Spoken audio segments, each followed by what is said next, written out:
I'm Shelby Williams with Plano City Council, also Collin County Republican Party Chair, and now candidate for Collin County Commissioner Precinct 4. So I just skipped to the punchline. Before I get on to tonight's meeting, I'm actually going to recap the last meeting. That's the meeting where I, admittedly, very painfully resigned from Plano City Council so that I can run for Collin County Commissioner in next year's election. I lament the timing. The seat is up next year. I'm on the back half of my final term on Plano City Council. I'm term limited. But in order for me to run for county commissioner, I have to resign from Plano City Council. The only time, and that necessitates a special election to backfill me. The only time that I could have resigned was then to avoid sticking taxpayers with the expense of a special election. A standalone special election would have been $150,000 just to backfill little old me. Ironically, I had explored doing this to piggyback on the November ballot, but due to the way the County Elections Administration's cost-sharing model works, it would have cost the city even more. And so it was now or never. This was stepping down from Plano City Council was the hardest thing that I've had to do in a long time. But I have devoted the past 6 years to giving this role my all, to giving you my all, to giving you these updates. And because I'm term limited, at least serving on the County Commissioner's Court will allow me to continue to serve the same people and more in a very similar way. In fact, just yesterday, I delivered my presentation, How Local Government Works in Texas, to a group of students. And there are numerous similarities between city councils and county commissioners' court. I'll get into all of that in a different video another time, but suffice it to say for now that the special election to backfill me is going to be on the May 3rd ballot. My good friend Gary Carey is running to replace me on city council. He served in 2 terms in the Planning and Zoning Commission, was elected by his peers to serve as first vice chair, and he was also Anthony Riccadelli's appointment to the Plano Bond Referendum Citizens Advisory Committee, which reviewed the bonds that are going to be coming up in this coming election. And I thank all of you for the privilege of serving you on City Council for the past 6 years. This has been an extraordinary privilege, and I have been honored to devote myself to this role. And I will be just as honored to devote myself to the next role as County Commissioner.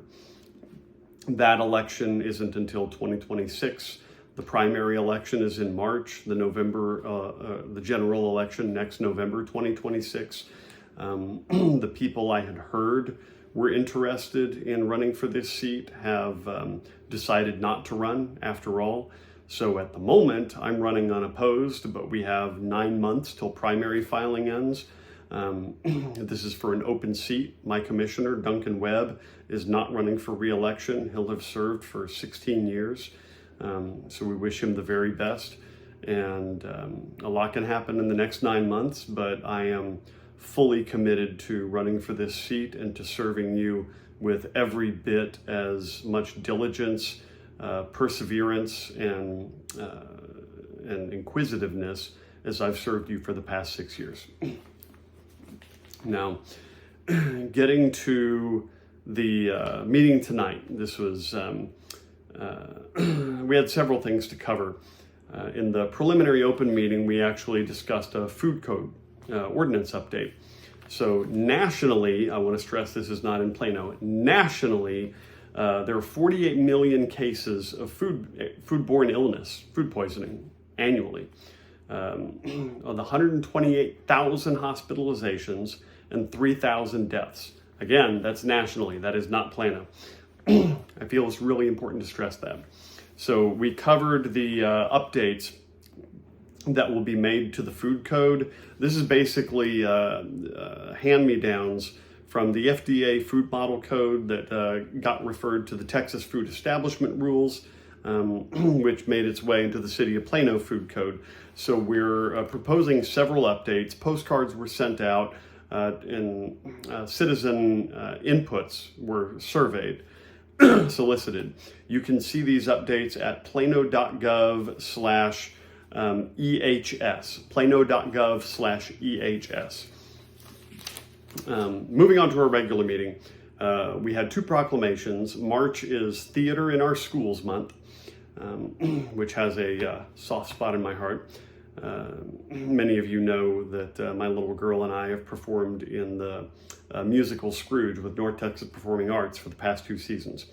April is National Volunteer Month, and we recognized Paul Wagement for his long service, I think 12 years of service, as our representative, Plano's representative, on the DART Board of Directors. Paul has done tremendous work for us there, and we wish him the very best. Anthony Riccadelli has been elected to take his place on the DART Board. Anthony Riccadelli is, of course, the aforementioned council member who appointed Gary Carey to the Bond Referendum Citizens Advisory Committee, or as I like to call it, the BRCAC. And Anthony is incidentally also my treasurer for my county commissioner's campaign and a good friend. But Anthony will also be our new DART board member representing the city of Plano for the Paul Wageman's remainder of Paul Wageman's term. So thank you very much, Paul, for all the service you've rendered to the city of Plano. We had an appeal of a planning and zoning denial on the southwest side of K Avenue and Spring Creek Parkway. The request was to go from commercial corridor to single family attached, but that was tabled. The request was made to table that until the April 28th council meeting. So stay tuned for that. We then considered very briefly and passed unanimously, skip to that punchline, an SUP, that's a specific use permit for a trade school for basically cosmetology on the southeast side of Preston Road and Dexter Drive. So an SUP is where something is generally permitted within the zoning, but it requires just an extra hoop and an extra layer of approval for council, P&Z and council to say, yes, this SUP is appropriate. This use for this area at this time is appropriate. Then we had a vote to transfer $1.2 million from the Convention and Tourism Fund balance to the Capital Maintenance Fund to replace 2 generators at the Plano Event Center. These are generators that we had already ordered, but due to supply chain issues, we didn't expect to get them till next year. However, they're available, and so we're basically moving the funds that were reserved for these generators and earmarked in a future year to this year in order to pay for them now.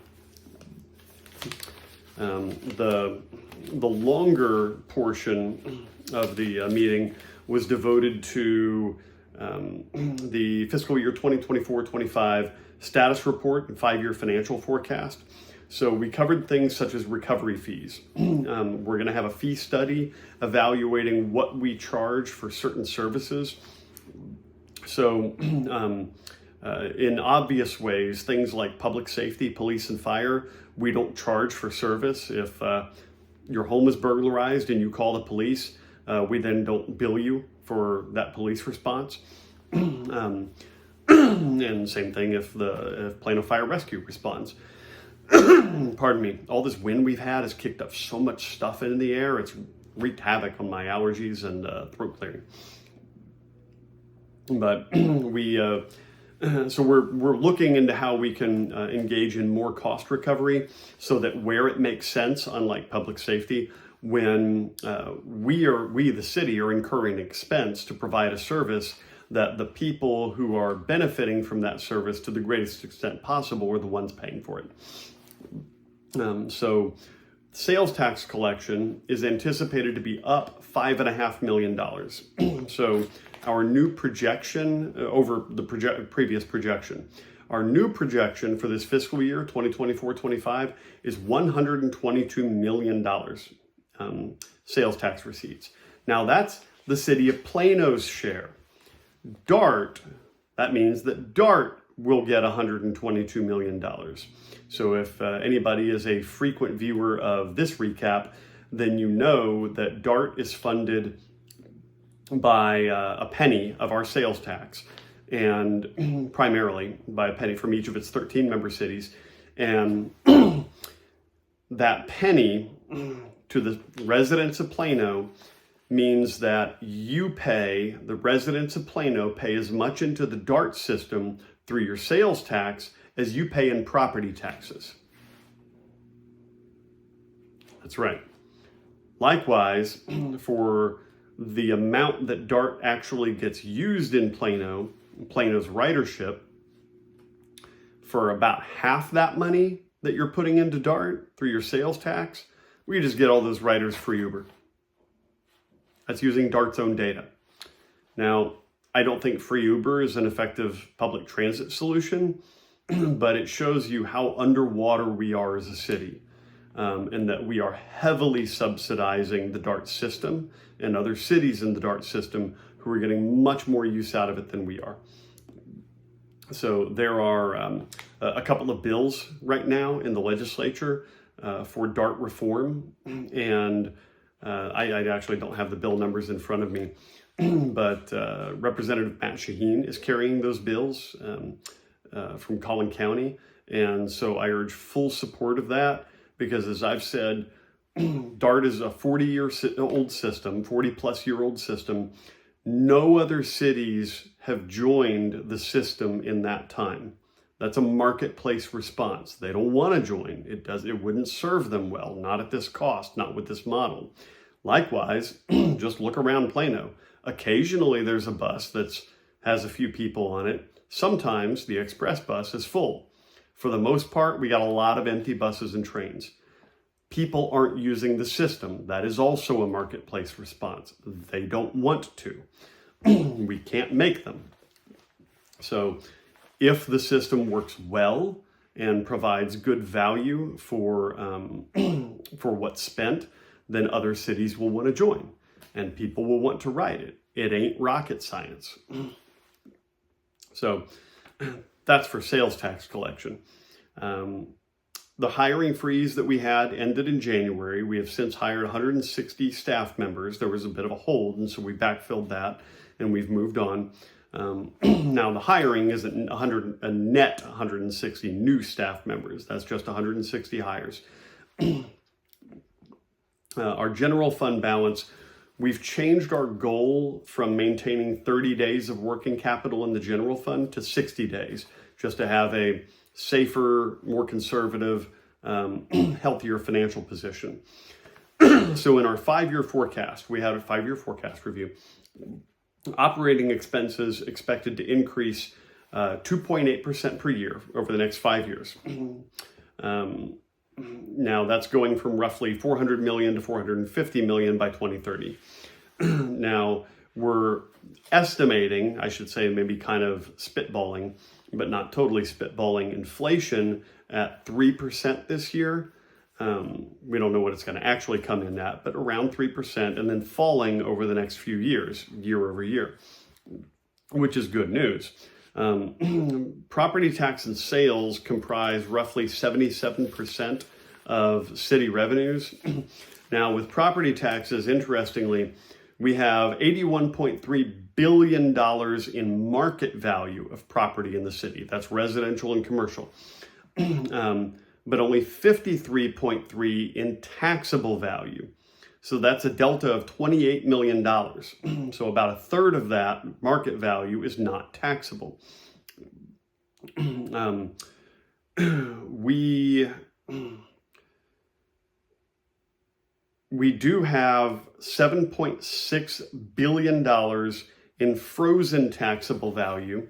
That means that the tax freeze we offer, the 65 and over tax freeze, 7.6 billion of that is reduced from the market value. That's a big chunk, because when you reach the age of 65, or the year in which you turn 65, you can have your taxes frozen, your city taxes frozen.